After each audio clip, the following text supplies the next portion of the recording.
High বন্ধুরা, শুভ সকাল। কেমন আছো সবাই? আশা করছি সকলে অনেক বেশি ভালো আছো। আমরাও না বেশ ভালো আছি।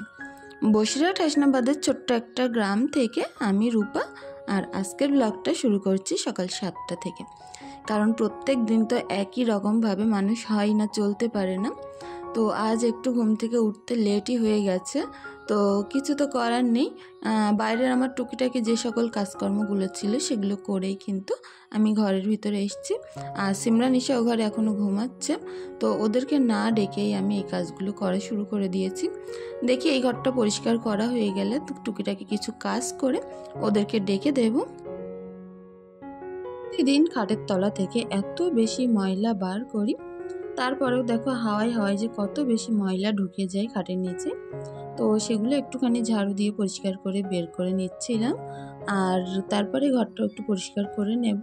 ঘরটা মোটামুটি পরিষ্কার থাকেই, শুধু একটু ধুলোবালি কিসকিস করে।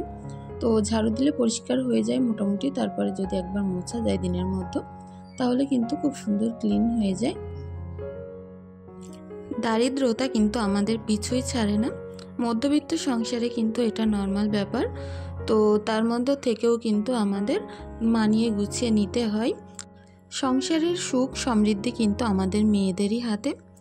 আমরা যদি চেষ্টা করি, একটু চিন্তা করি, একটু ভেবে চলি, তাহলে কিন্তু সংসারের সুখ সমৃদ্ধি অনায়াসেই থেকে যেতে পারে। তো তার জন্য আমাদের কিছু গোপন টিপস ফলো করতে হবে। যেরকম সকালবেলা বাসি বিছনা বেশিক্ষণ না ফেলে, বাসি বাসনপত্র, এঁটো বাসনপত্র বেশিক্ষণ না ফেলে রাখাই ভালো। সবসময় বড় মানুষের কাছে শুনে এসেছি এতে করে নাকি সংসারে সুখ সমৃদ্ধি কমে যায়। তো আমরা এ সকল টিপস ফলো করতে পারি। এটা গেল একরকম। আরও দ্বিতীয় টিপসে আসছি। আর দ্বিতীয় আরও একটা কারণ আছে, যে আমরা অনেক সময় কী করি, খাবার দাবারের জিনিস খুব একটা লক্ষ্য করি না। সেটা সবজি হতে পারে, ফল হতে পারে, যে কোনো জিনিস এরকমভাবে কিন্তু আমরা নষ্ট করি। তো এগুলো কিন্তু নষ্ট করা মোটেও ভালো নয়।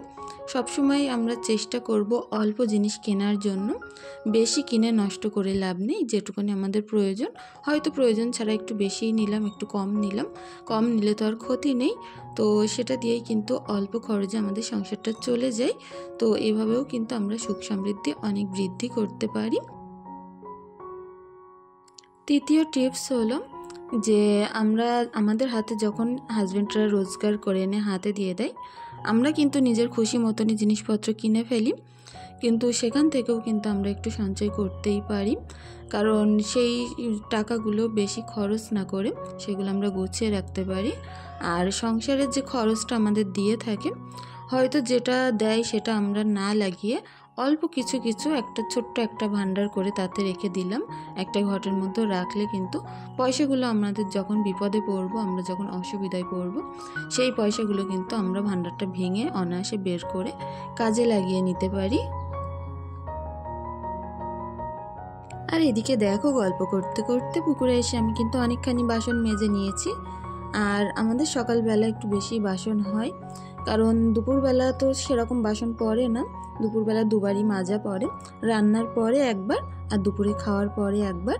তো সকালবেলার বাসনটা আমি দেখেছি একটু বেশি হয়। বাচ্চাদের দুধ গরম করা, ম্যাগি করা, সিমুই লাচ্চা এরকম টাইপের একটু খাবার করতে হয়। সিমরানের জন্য একরকম, ঈশার জন্য একরকম। তো সেই কারণেই না বাসনপত্রগুলো একটু বেশি পড়ে। আর হাঁড়ি কুড়ি তো আছেই, দুপুরের হাঁড়ি করাটা তো থাকে, সেইগুলো একেবারে সকালে মেজে নিই।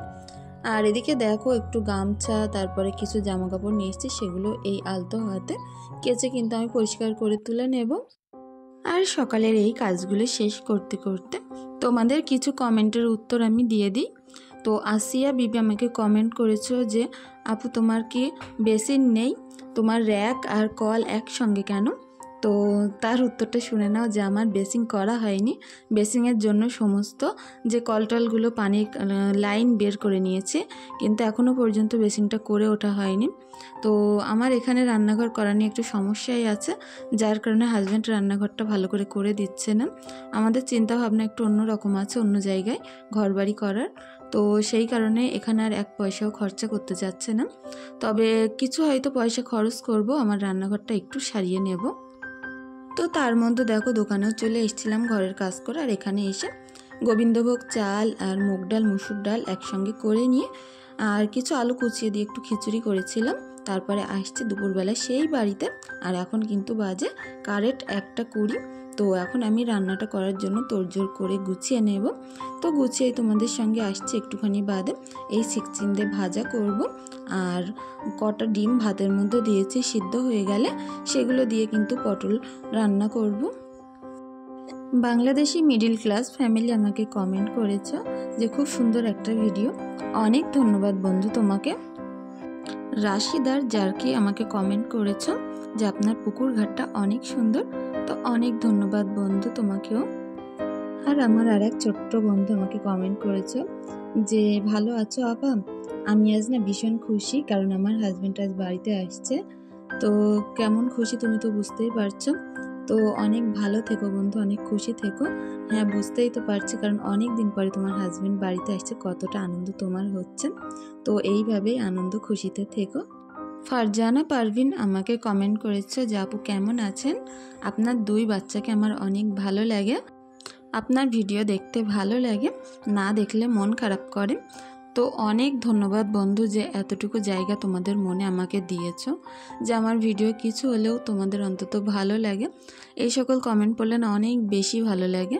তো তুমিও না অনেক বেশি ভালো থেকো, আমিও না অনেক ভালো আছি। শাবানা ব্লগ কমেন্ট করেছে যে দারুণ দিদিভাই, অনেক সুন্দর ভিডিও। তো অনেক ধন্যবাদ বন্ধু তোমাকেও। তো আমার আরেক বন্ধু কমেন্ট করেছে লামিয়া পিরু ব্লগ যে অনেক গোছানো পরিপাটি সংসার, দেখে অনেক ভালো লাগলো। তো অনেক ধন্যবাদ বন্ধু তোমাকেও, তুমি অনেক ভালো থেকো। আর তোমাদের সাথে গল্প করতে করতে দেখো প্রায় রান্নাটা আমি কিন্তু সেরে ফেলছি। ওদিকে কিন্তু ভাজিটা হয়ে যাচ্ছিল, আর এদিকে আমি একটুখানি পটল আলুটা করে নিচ্ছি। প্রতিদিনের মতো বলতে চাই বন্ধুরা, আমার ভিডিওটি দেখার পরে তোমাদের যদি সামান্য কিছু ভালো লেগে থাকে, তোমাদের মনে যদি একটু হলেও জায়গা করতে পারি, প্লিজ চ্যানেলটি সাবস্ক্রাইব করে পাশে থাকতে পারো। আর যদি বেশি কিছু ভালো লেগে থাকে অবশ্যই একটি লাইক, একটি কমেন্ট করে দিয়ে যেও। আর রান্নাটা হতে হতে আমার প্রত্যেক দিনেরই কাজ, যে আমি যে ঝুড়ি টুড়িগুলো ব্যবহার করে থাকি সেগুলো কিন্তু র্যাকের নিচে এরকমভাবে ঢুকিয়ে রেখে দিই। আর এখন দেখো ডিম কটাও কিন্তু সিদ্ধ হয়ে গেছিলো। ডিম কটা আমি একটু সুন্দরভাবে ছিলে নেব, ছিলে আলাদা করে রেখে দেবো। এদিকে আমার পটলটাও কিন্তু সুন্দর গলে গেছে। এখন একটু আলতো হাতে ভালোভাবে কষিয়ে নিয়ে এতে ঝোল দিয়ে দিলেই কিন্তু হয়ে যাবে। পটল আমি কোনো সময় ভাজি না, এরকমভাবেই রান্না করি, তবে খেতে না বেশ ভালো লাগে। আর এই চিচিঙ্গে ভাজাটা যে আমার এত বেশি পছন্দ সেটা আর কি বলবো।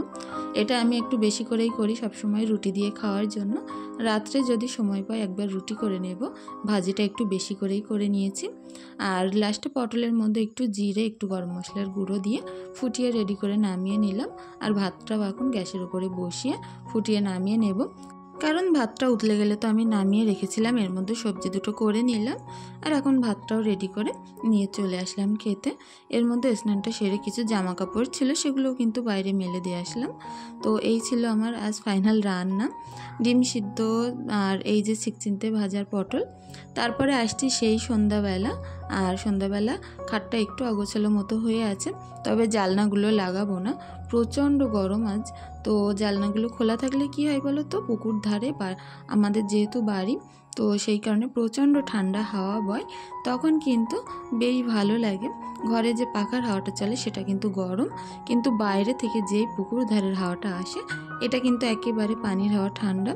তো সেই কারণেই আমি জানলাগুলো সন্ধ্যাবেলা বন্ধ করি না, খুলেই রাখি, রাত্রে শোয়ার আগে বন্ধ করে নেব। আর এখন দেখো আমার এই বাক্সের উপর টুকুরগুলো একটু গুছিয়ে নেব।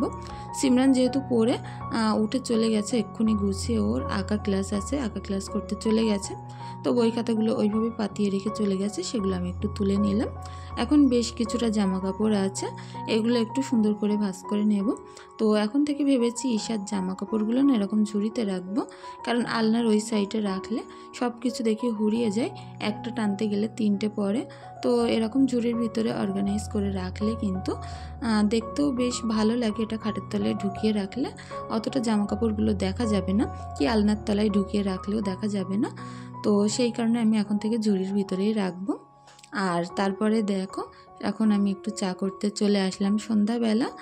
আর ঘরের কাজকর্ম তো মোটামুটি সবই হয়ে গেল, চাটাগুলো খেয়ে ঘরটা মুছে দিলেই হয়ে যাবে।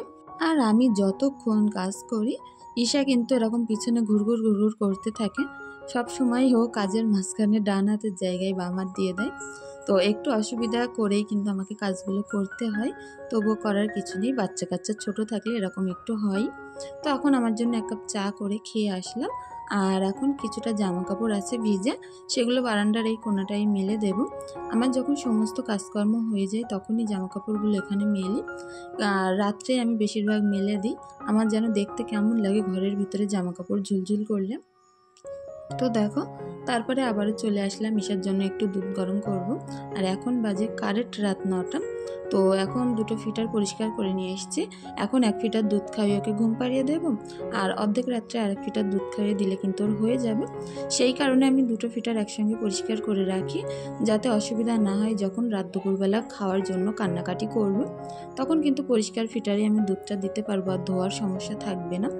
আর এখন বিকালের কিছু বাসনপত্র মেজে নিয়ে আসলাম, সেগুলো র্যাকের মধ্যে সুন্দর করে এক একে উপর করে নিচ্ছে। তো আজকের ভিডিওটি আর বেশি দূর বাড়াতে পারলাম না। সকলে অনেক বেশি ভালো থেকো, সুস্থ থেকো, আমাদের জন্য একটু দোয়া ভালোবাসা রেখে যেও।